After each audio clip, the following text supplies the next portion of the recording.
Bonjour à tous, j'espère que vous allez bien dans cette période de confinement. J'ai décidé de faire cette vidéo qui s'intitule « Confiné pour mieux se sanctifier ». Et c'est une histoire que nous connaissons tous, l'histoire du prophète Jonas. Alors que Dieu avait appelé Jonas à se rendre dans la ville de Ninive pour porter aux habitants de Ninive un message de sanctification, un message de repentance, nous voyons dans la Bible l'histoire d'un Jonas qui va refuser l'appel de Dieu. Alors que Jonas lui-même va entendre Dieu lui donner cet ordre, Jonas va premièrement refuser de se rendre à Ninive. Et Jonas va même aller jusqu'à fuir dans la direction opposée à Ninive. Jonas va se rendre dans la ville de Tarsis. Alors que Jonas a pris un bateau et qu'il est en train de naviguer, il y a quelque chose qui va se passer dans ce périple en mer. Dieu va permettre qu'une tempête arrive.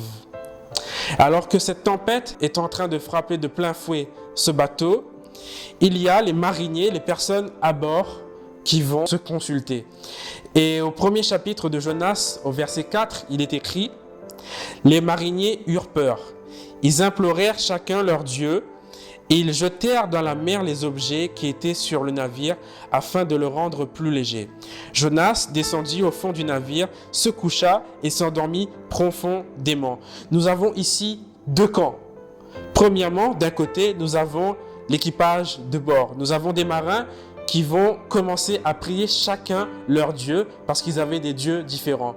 Nous avons des marins qui vont commencer à peut-être s'affoler, avoir peur, à jeter par-dessus bord les provisions, mais ces marins vont quand même prier leur Dieu. Et de l'autre côté, nous avons un Jonas. Nous avons Jonas qui est un juif, qui a été élevé dans la connaissance de la loi. Nous avons un Jonas qui connaissait Dieu. Mais nous voyons un Jonas qui malheureusement va aller se cacher au fond du navire et va s'endormir. Mais ce ne sera pas un sommeil superficiel. La Bible nous dit que Jonas s'endormit profondément. Et nous avons un Jonas qui, contrairement aux autres, un Jonas qui ne va pas prier. Alors que Jonas connaissait le vrai Dieu. Jonas connaissait les lois de Dieu. Mais Jonas va décider de se cacher au fond de ce navire. Il va s'endormir. Alors, le pilote du navire va descendre voir Jonas et va lui dire de se lever et d'invoquer son Dieu. Mais Jonas va malheureusement continuer à dormir. Jonas ne va pas changer d'attitude et Jonas ne va pas prier son Dieu. Alors il y a quelque chose d'assez spécial qui va se passer.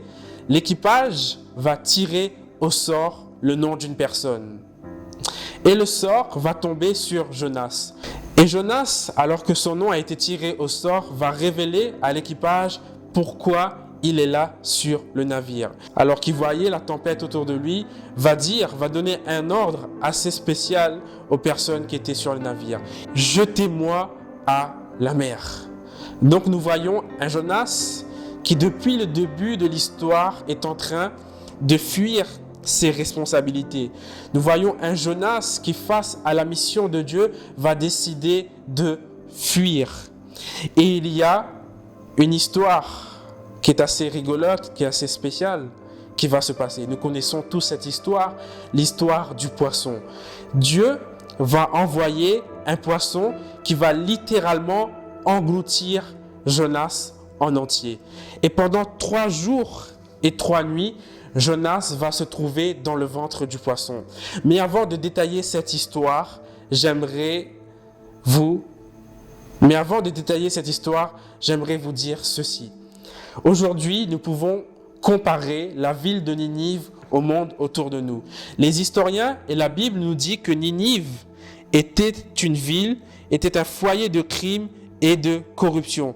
Ninive était connue pour sa méchanceté. Et Jonas a été appelé par Dieu à prêcher la repentance à ces personnes qui étaient dans cette ville.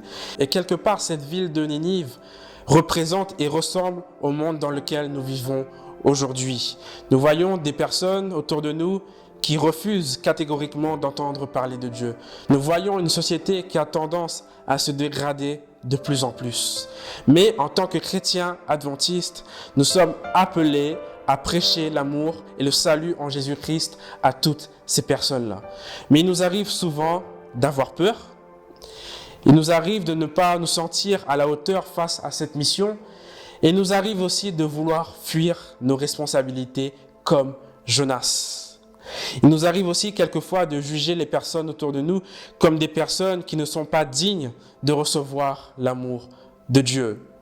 Mais comme Jonas, Dieu va permettre que nous puissions passer dans un moment de confinement, que nous puissions passer dans un moment où nous allons nous retrouver seuls à pouvoir réfléchir à nous-mêmes, à notre place et à réfléchir à notre mission que Dieu nous a donnée.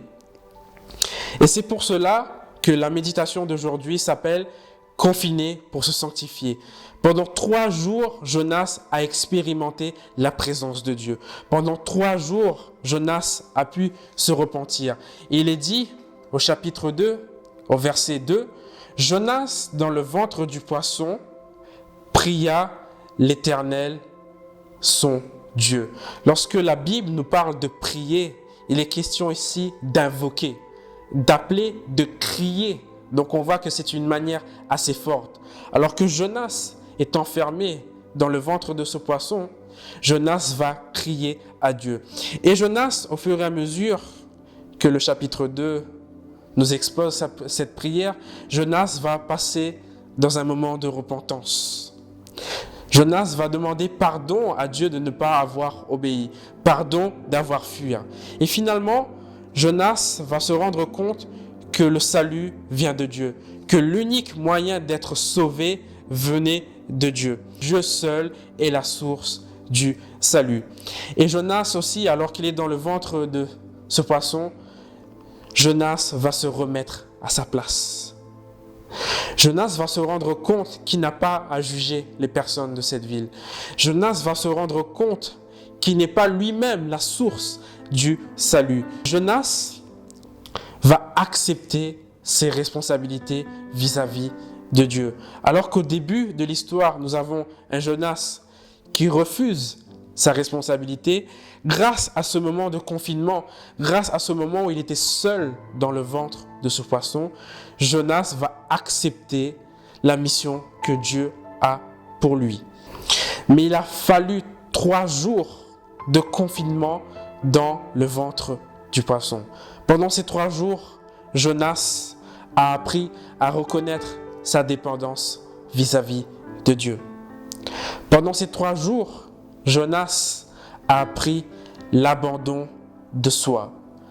Pendant ces 3 jours, Jonas a enfin pu dire à la fin, « J'accomplirai les vœux que j'ai faits ». Pendant ces 3 jours de prière, Jonas enfin a pu accepter les responsabilités que Dieu avait pour lui.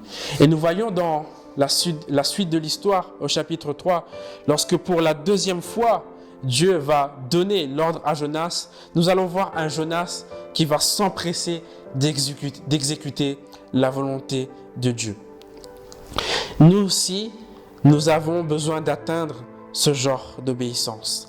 Mais pour atteindre cette obéissance, pour pouvoir accepter pleinement ce que Dieu a pour nous, nous devons passer aussi par ce moment de confinement. Et je pense et je sais que ce moment où nous sommes coincés à la maison est le bon moment que Dieu a mis afin que nous puissions nous sanctifier, afin que nous puissions nous préparer à continuer la mission que Dieu a pour chacun de nous. Donc profitons de ces moments de solitude, de ces moments de confinement pour penser à nous-mêmes, pour penser à notre relation avec Dieu. Où est-ce que j'en suis aujourd'hui? Est-ce que j'ai accepté pleinement la mission que Dieu m'a donnée?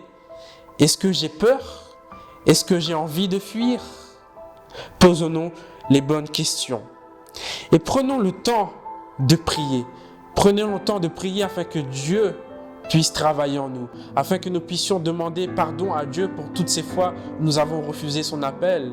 Prions afin que nous puissions recevoir de Dieu les armes qui nous seront nécessaires afin de continuer à travailler pour lui.